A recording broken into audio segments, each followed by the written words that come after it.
off by giving a little bit of a PSA. Some of the things that you see in this film might be a little bit dangerous if you've never tried using this piece of technology before.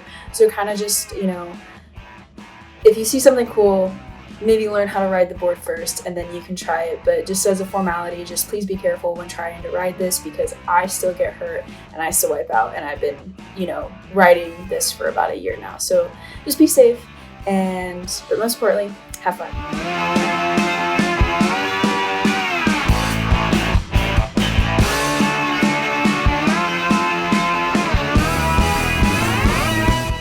That is out of the way, we can talk about something a little more fun, which is transportation. Yay! I know that sounds like such a riveting topic, but it is true. Transportation is changing. The landscape of it all is changing. People are, inconvenienced by walking, especially in big cities like Detroit, Columbus, Chicago, Atlanta, all those places. It's much harder to get around due to urban planning. So even cars are adding on, exponential amounts of time to get from point A to point B. So some people have been opting for bikes and electric scooters and, motorized bikes as more of like a green thumb initiative. And it's also a lot quicker, but it's really not cheaper, but, it gets you from place to place. But what if I told you that there was something else that is kind of rocking the boat in that regard, in especially college campuses? So drum roll, please. It's a one wheel. Yes, it is heavy. Before you look into it at all, no, I did not create this thing. And no, I am not smart enough to do that, but I am smart enough to know that this is definitely going to change, the way that people get around place to place. It could be the future of transportation. We don't really know, but it is pretty cool. And, through this film, I hope that whoever is watching this gets a sense of what you can get from this board, whether it's point A to point B, or if it's just an experience. So thank you for watching, and I hope you guys enjoy. Ever wonder what is beyond the Ohio State campus area in downtown Columbus? Ever wanted to see one of the largest collections of early television equipment in the world? Well, Columbus Connection has you covered, as we head to some of the go-to destinations on the west side of Columbus to give you the ultimate Columbus connection. We'll see parks, museums, bars, arcades, and some popular restaurants. All this and more on the next episode of Columbus Connections, exclusively on Buckeye TV.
I'm here with my cousin Janie, and she has graciously let me teach her how to ride the one wheel. We'll see how it goes. How are you feeling? Nervous. Nervous? Excited? Yeah, glad we have a helmet though. Yeah, we do have a helmet. Hashtag non-sponsored, but we have this helmet that I just actually received for my birthday, so hopefully we don't scratch it. But if we do, it's okay. It's okay. But any questions before we start? No. Did I have you sign the waiver yet? You have it in text. Yeah, okay, perfect. All right. So first, also we decided to do away with the helmet because it broke. So that's just a sign that this is going to be really interesting. So stop laughing. Okay, so what you're going to do is you're going to put your dominant foot on the back, and then your non-dominant on the front, and it's gonna light it up. But that doesn't mean it's gonna go, but it's just gonna light it up. So, Janie? Yeah? Let me hold your hands. Let me hold your hands. Oh, gosh. Okay. Yep. Yeah? Yeah. Yeah. Go a little. Yep. Okay. Yep, and rock forward. I got you. Okay, I got you. It's okay. I got you. Okay, I'm gonna try to jump off. You're gonna jump off? Okay, Yeah. ready? 1, 2, 3. See? You did it. You wanna go again? Yeah, in a second. Okay, in a second. Well, that is the first installation of the series of Janie trying to ride one My wheel. heart is beating so fast, and it's so should I not can be. tell you. So just like me, you probably would have thought that was Janie's first time riding the one wheel. But you would be surprised, just like me, to realize that it was not. She decided to try to ride it without me helping her. And I don't really think I need to explain it. I think the video that I got from our security camera we have can explain it perfectly well for you.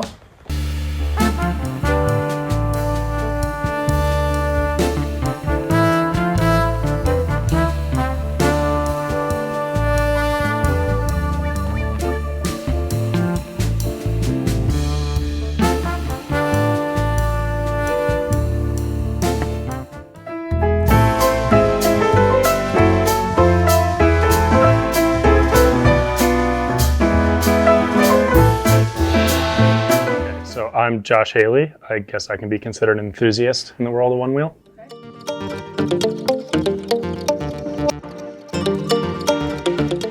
Yeah, so I went to school at the University of Cincinnati. I got a BS in computer engineering, it's sort of like half of an electrical engineering degree and half of a computer engineering degree pushed together. And with that, I specialized in robotics and industrial automation.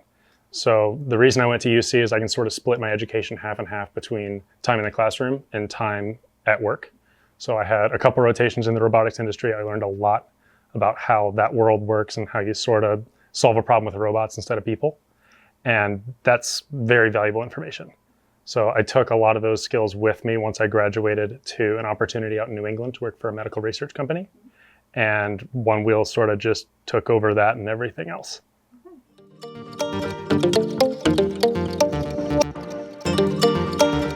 Yeah, so my story of One Wheel goes back way further than One Wheel. I started skateboarding when I was a kid, had a ton of fun doing it. But with skateboards, you can really only go downhill or you can go on flat ground. Going uphill really isn't a thing because you're just pushing the whole time. So during my time in college, right around sophomore year, electric skateboards got really popular, specifically boosted boards. So myself and my roommate picked up 2 of the first boards in the city of Cincinnati, and it took over our entire lives. We started eSkate UC, which was just a community group of electric skateboard enthusiasts, and grew that from the 2 of us to about 650 people in 2 years. And that takes us to right before COVID, 2019. And one guy just showed up one day on this stupid looking skateboard with one wheel in the middle, and we thought it was the dumbest thing ever. And then we went out to ride, and he was doing things we've never seen before. Right? The value add you get with an electric skateboard is you can go uphill in addition to downhill and flat ground. So before eSkate, we were going to parking garages where we could walk up to the top, or we could walk to the elevator, take the elevator up, you skate all the way down, right back into the elevator, go up, and you just do it again and again and again and again. Security kicks you out, you go to another parking garage. So we would do that on weekends, literally from the time we woke up to the time we went to bed.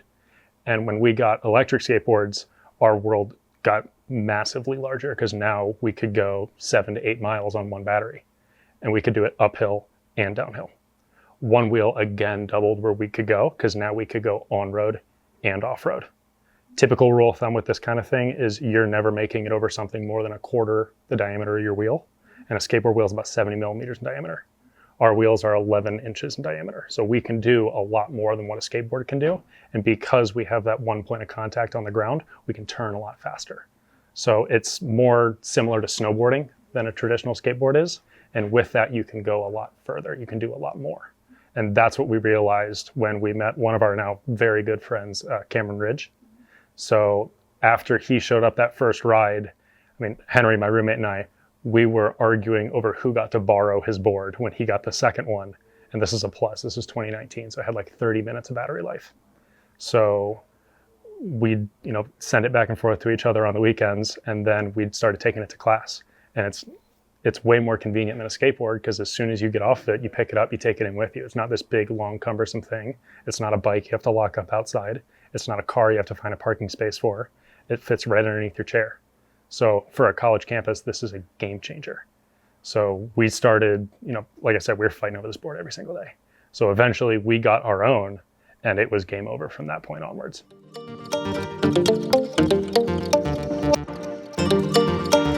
Yeah, so if we want to get into the weeds a little bit here, the One Wheel Plus, the board that we initially got introduced with, advertised about 7 to 8 miles of range. But as with a car, electric, anything, the harder you push it, the lower the range is, right? So we were borrowing this board. We weren't exactly being gentle with it. So we were killing the battery quick, but the feature of that board is it could charge really, really fast. So when the XR came out, Cam bought one. That's why we got to borrow his old one. The XR doubled again where you could go, because now it advertised 12 to 18 miles of range. So when we got our XRs to keep up with Cam, now we could ride twice as long and charge half as frequently.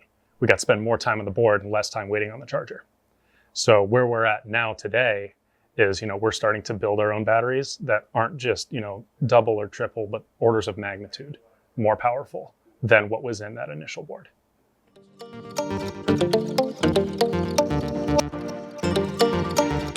Yeah, so I think most people would call it an obsession. The only thing I wanted to do from day one is I want to ride skateboards with my friends. I started with a regular skateboard. It went to an e-skate. I'm now at One Wheel. It's the single most impactful purchase I've ever made. And I've seen it do the same thing for other people and continue to do the same thing for other people. And until there's something better, I'm One Wheel until the day I die.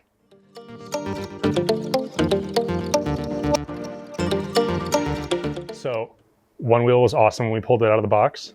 Best day you have on a One Wheel is the day you pick it up. Worst day you have is the first time you break it, because then you really realize what you had once it's gone. And unfortunately, these aren't the easiest products to fix, both from a manufacturer and a consumer perspective. And when I broke my board for the first time, I was in a situation where I was the only one who was going to fix it. And I didn't have a choice. I had to figure it out, because I could no longer be without this thing. I figured out how to fix my board the first time, and the second, and the third, and the fourth, on and on and on and on. And it turns out a lot of other people have the same problems. So it really wasn't a conscious thought of, oh, I could make money fixing boards for other people. It was, I had people coming to me saying, I can't get this thing to work. I can't get somebody else to fix it for me. Can you help me get this board running? And that was an opportunity for me to help somebody else out. I took that first chance I could get, and I haven't stopped since. I've just been doing more and more of it.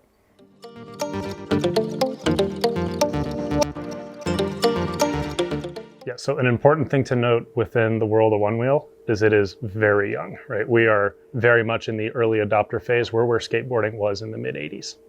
So there are clusters of people all across the country and now the world who get to enjoy this board sport. And one of the more special opportunities that's popped up is the opportunity for all of us to get together. So there's a whole bunch of events all across the country that we'll literally fly thousands of miles to just to go skateboard with our friends. It's my favorite part about the entire sport. So. I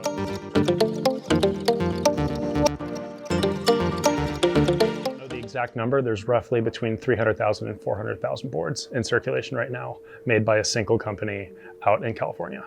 So that many boards out in the world, you're gonna find people who are similarly minded. And One Wheel by itself is fun. One Wheel with other people is a complete blast. It's a party that rolls through the street. It goes wherever you want to go. It does whatever you want to do. So, like I said, we get together all across the country and, long weekends with each other to go and race these things on mountain bike trails, or get a couple hundred of us together and we'll go take over the streets in a city, and we'll join, cycling groups and go group ride through Miami, or go race trails out in Southern Arkansas, right? So the best part about One Wheel is there's no one best thing to do with it. It's best for what you want to do with it. And there's so many opportunities to, go explore your little corner of the world that this wheel can take you to, that I've yet to see anything else that can do the same thing, even your own 2 feet.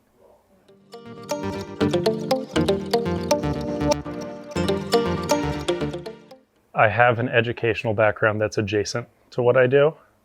I have a personal history of breaking a lot of the stuff that I've owned and a habit of fixing it. And those skills translated pretty well over to the world of one wheel. It's not a one-to-one thing, right? The thing that's fun about one wheel is it's constantly challenging, and you're never pushing your own abilities if you're not right at the edge of what you can do. So finding a problem that I can't solve today is way more fun than finding something I know how to do over and over and over again, right? Because I'm constantly learning. And one wheel's, I call it deceptively simple, right? You've got a wheel in between two what looks like pieces of metal with two pieces of wood on the top. It is deceptively complicated inside of it, and that's a very fun puzzle to solve.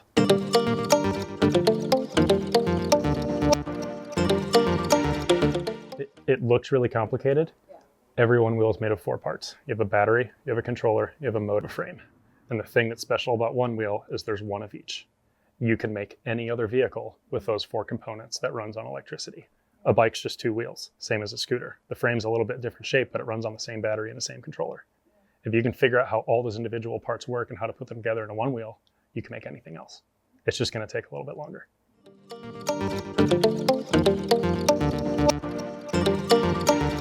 So that's actually a really important point I want to hit on here.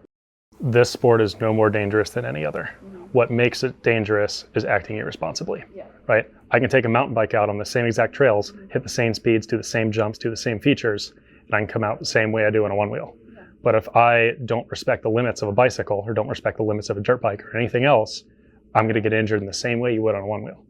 The only difference is the form factor is new and the constraints are slightly different. So the most important thing here is you need to be aware of the limitations and the consequences of what happens if you go beyond them, right? Those are constantly shifting. We're figuring out what that is. But what makes this sport dangerous is inexperience and ignorance. And if you don't respect the board under your feet, you're in for a bad time.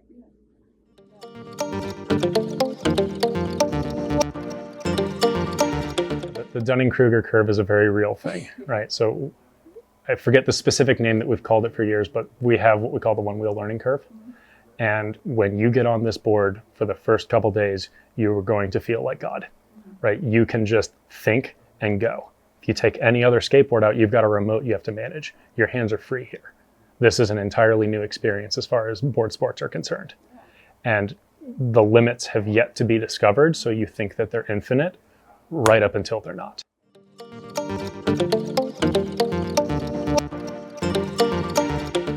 Seven words. This thing will change your entire life, right? I have never had anything impact me in the way that one wheel does. Maybe I'm just weird. Maybe I'm just more damaged than the average person, but I'm going to one wheel until the day I die. It doesn't matter how much they cost. It doesn't matter where I have to get it. It doesn't matter how many times I have to fix it. That board and I are inseparable. Ohio State's campus overflows with over 60,000 driven scholars right here in Columbus, Ohio. Come with me to meet 2 of Ohio State's outstanding students, sports industry trailblazer Jasmine McMore. I definitely want to leave a legacy, so part of that legacy is trailblazing and making ways for other women in sports. And ambitious Ohio State pilot Nico Clayton. If you work, if you put your mind to something, you will get it. Learn what it takes to be one of Scarlet and Gray's successful and great.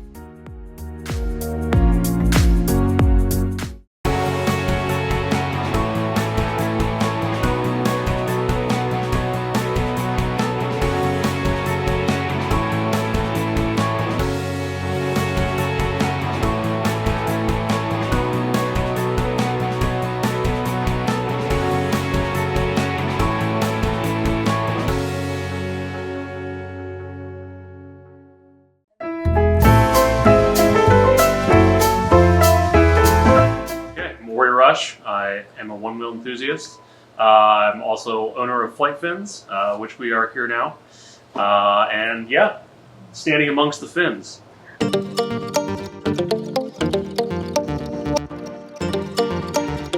So my brother, also the other owner of Flight Fins, is from California, where one wheels are much more common. And back in the day, the original kind of one wheels, he was on the forefront. He got some of the first ones, and he would bring them to Ohio. That's back when you could actually ride them in the airport and take them on planes, which was an incredible time. But through bringing them here, we just kind of rode them, had a great time, and I was coming from skateboarding and snowboarding, so I enjoyed it, but I really wanted to jump the board, kind of do more with the board, and so we started just kind of brainstorming, figuring out, how we could do that if the board liked to jump at all. And I, took a piece of wood to a belt sander, kind of made the first fins, bolted them onto the fender of the one wheel, and we could indeed jump the board. And there's a bit of a learning curve, but over time, we're like, well, it should be out of rubber, and then here we are.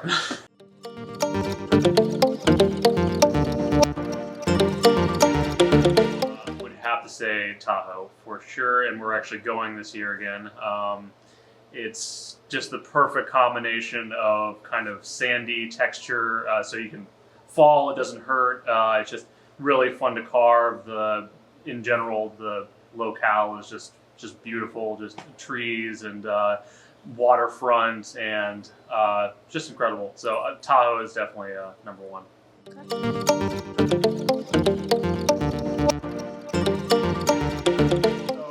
This is these are some blue flight fins, but kind of one for each foot. One for the right goes basically right there, but as you can see, we've got plenty of colors. Then they generally will mount to our fender system. So mounting like that, this goes on the board. This is the GT model. We have GT, we have XR for pint. It's basically all models of the board. These are the extenders for the fin, so if you want a little bit of a wider stance. We've got shirts. What else we got here? This is the flexible shield that kind of goes in between the two fenders. It's removable, hot swappable basically. Actually, take you over here for the tires. These are one of my favorite things that we make. This is the GOAT tire. This is for the GT. The XR one's coming soon. As you can see, we got the FF with the wings coming off of it. Yeah, really excited about this one. Best tread tire I've certainly ever tried. Stocks of Hoosiers, and right over here you can see it on the board. So this is one of the 6-inch GOATs, and this is our Falcon system. So this is kind of the outside hook. You can see where you would. This is much more racing stance, outside hooks, or for kind of heavy trail usage. The regular flight fins are great for tricks, really tight turns. These are great for high speed, huge jumps, gnarly trails. This is my trail board. As you can see, it's quite dirty. And those are the main products that they make.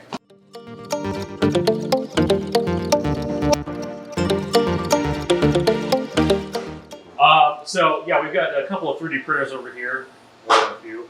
Right now we're printing off the Falcon covers, so we actually have an injection mold on the way for this, but for the meantime we're just 3D printing them in the Ninja Flex, the flexible material. These need some slight processing. This is the, thank you, Associate. This is what they look like on the Falcon themselves. As you can see, they're basically stretched to fit, so you get some of that compression as well, which makes for a lot more comfort and kind of extra grip on the foot. The face plates are printed on this guy right here. Also probably eventually. Excellent work, Josh. And this guy is just for fun, really. It's my resin printer.